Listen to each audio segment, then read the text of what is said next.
In a busy city called Sunnyvale, a man named Jack worked as a driver for a large cab company.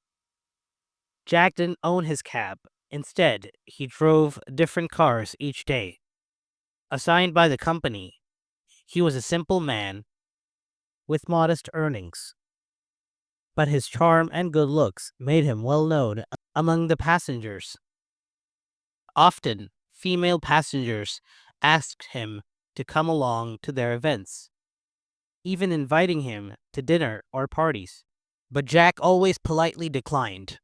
You see, Jack was in love. This love, however, was unusual.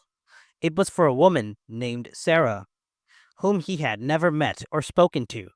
He had only ever seen her portrait, which was displayed in the city's art gallery. Sarah's full name was Sarah Jane Carter, as written beside the painting. Jack saw her portrait daily and felt drawn to her beauty and her elegance.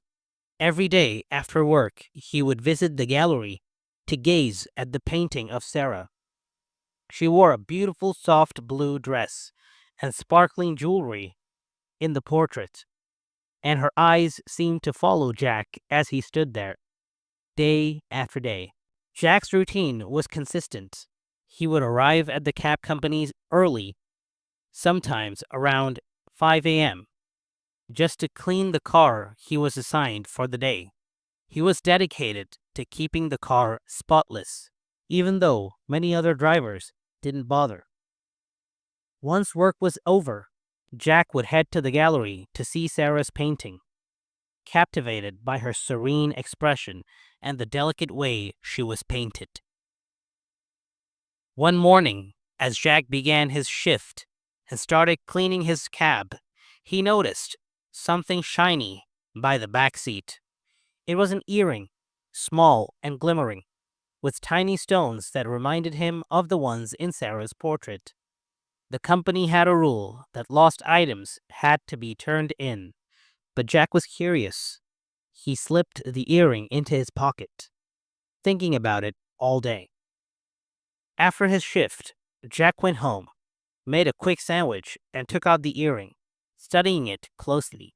He looked at Sarah's image in the small gallery brochure he had bought and realized the earring looked just like the one in the portrait. The resemblance was uncanny.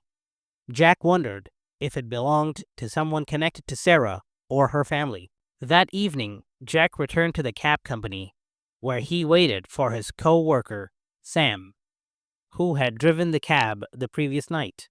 Sam arrived, tired and uninterested in Jack's questions, but eventually mentioned he had dropped a young woman off at a small hotel in the city center. Jack decided he'd visit the hotel the next morning, as he wasn't working that day.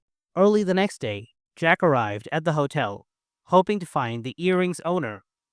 Hours passed as he watched guests come and go, none of them fitting the image he had in his mind.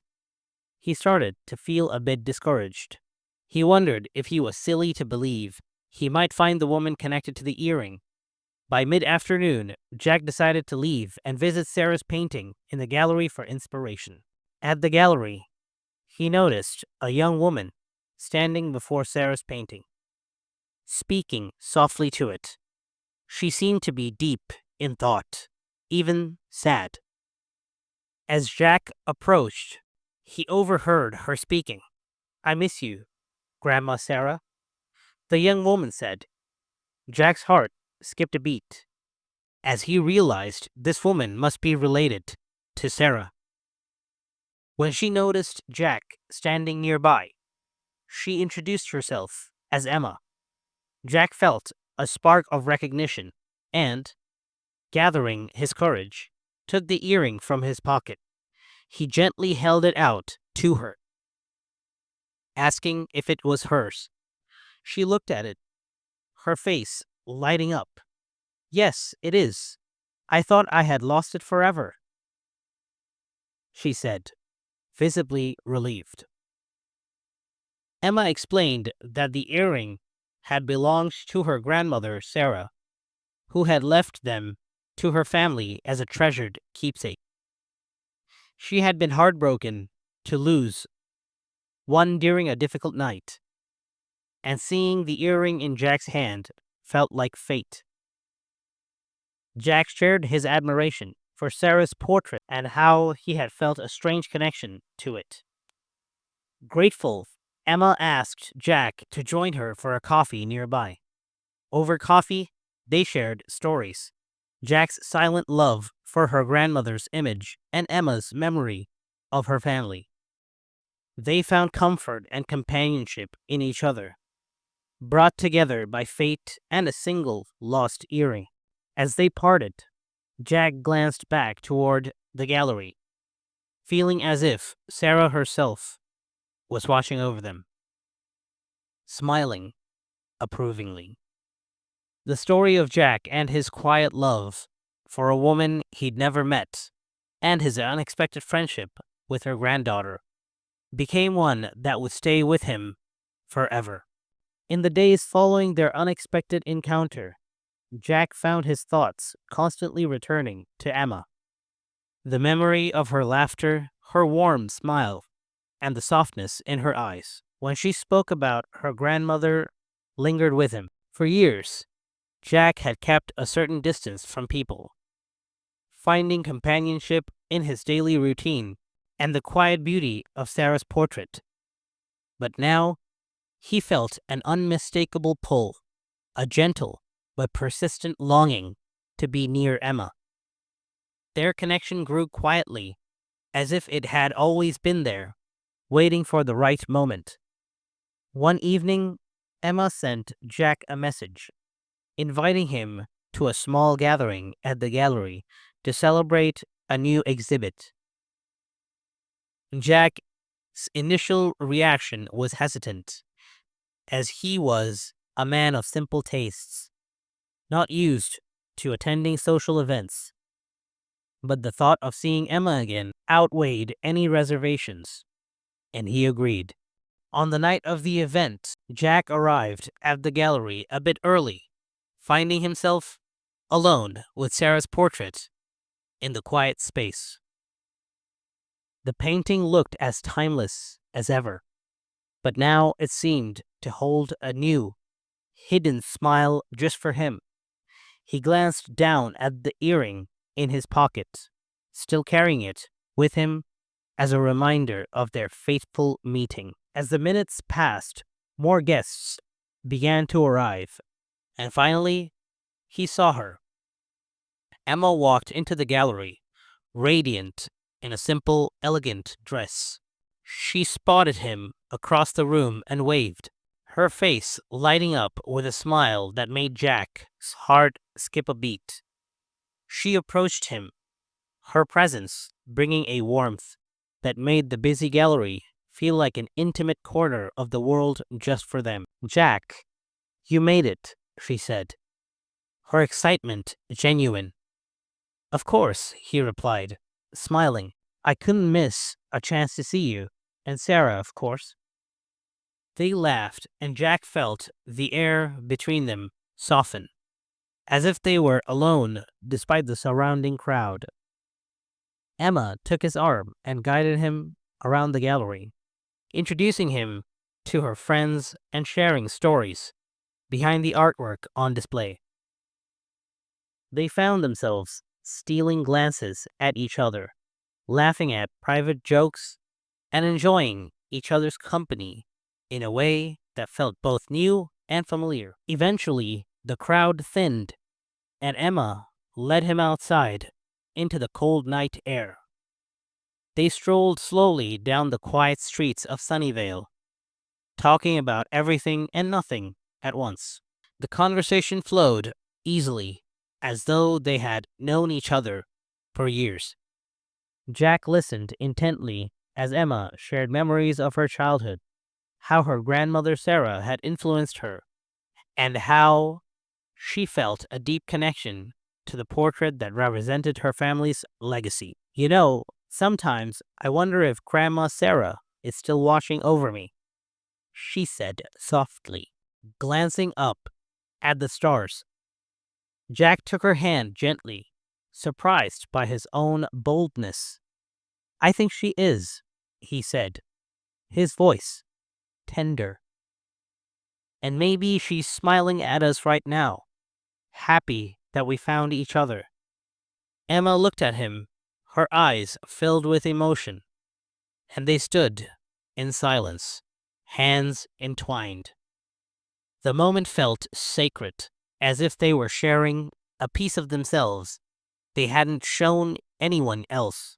After a while, they found themselves at a small park bench, surrounded by the quiet rustle of leaves. They sat side by side, and Jack could feel his heart racing as he gathered the courage to speak his feelings. "Emma," he began, hesitating. "I never thought I'd feel this way.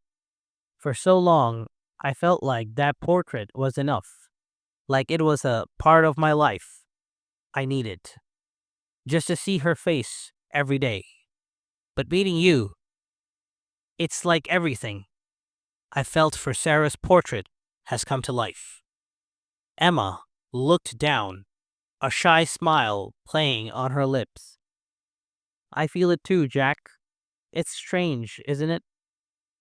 To feel like we've known each other, even though we've just met." He nodded, words failing him as he reached for her hand once more. They sat there in silence, the night wrapping around them, feeling as though they had stepped out of time. Every glance, every soft smile, every touch felt more precious than words.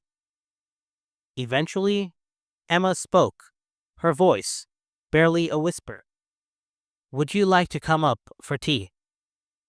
she asked, glancing at her apartment building just a short distance away. Jack nodded, a warmth spreading through him that was both thrilling and comforting.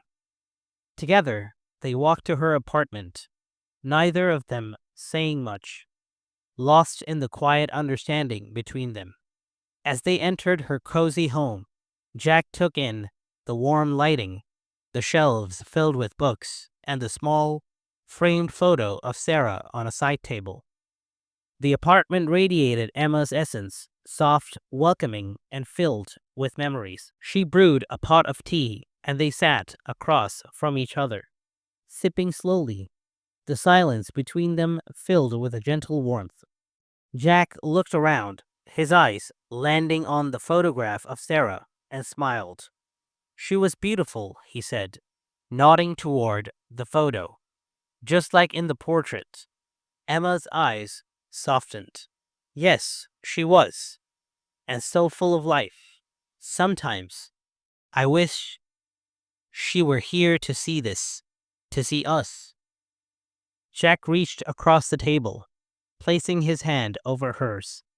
"I think she is," he said, his voice barely a whisper. "And I think she's happy we found each other." Emma's eyes filled with emotion, and for a moment they simply held each other's gaze, sharing a connection that words could never fully express. As the evening deepened, Jack knew he didn't want to leave. There was something about being with Emma that made the world feel brighter, fuller. Slowly, he leaned forward, brushing a strand of hair from her face. His fingers lingered as he felt her breath catch. "Emma," he whispered, his voice thick with emotion. She closed the distance between them, and their lips met with a gentle, tender kiss. It was soft, unhurried, filled with all the unspoken feelings they had been carrying. When they finally pulled away, they stayed close, foreheads resting together, basking in the quiet intensity of the moment. In the days that followed, Jack and Emma grew inseparable. They shared long walks through the city, quiet evenings at her apartment, and countless moments filled with laughter and shared memories. Jack found himself feeling more alive than he had in years, as though Emma had opened a door to a part of him he hadn't known existed. One evening, as they sat in the park where they'd shared their first real conversation, Jack took her hand and looked at her, his gaze filled with warmth. Emma, I've spent so many years just going through the motions, but with you, I feel like I've finally come home. Like everything I've been missing is right here. Emma squeezed his hand, her eyes bright with unshed tears. I feel it too, Jack. You've brought a kind of light into my life that I didn't even know I needed. They stayed like that, lost in each other's gaze, feeling as though they had finally found a place where they belonged. In Emma's presence, Jack felt complete, as though all the lonely years had led him here to her. As the sun dipped below the horizon, casting a warm glow over the city, they shared a gentle, lingering kiss. The world around them faded, leaving only the two of them, wrapped in a love that felt timeless, as if they had known each other in another life. And somewhere in the distance, Jack imagined Sarah's portrait, smiling down on them, a silent witness to the love that had brought them together.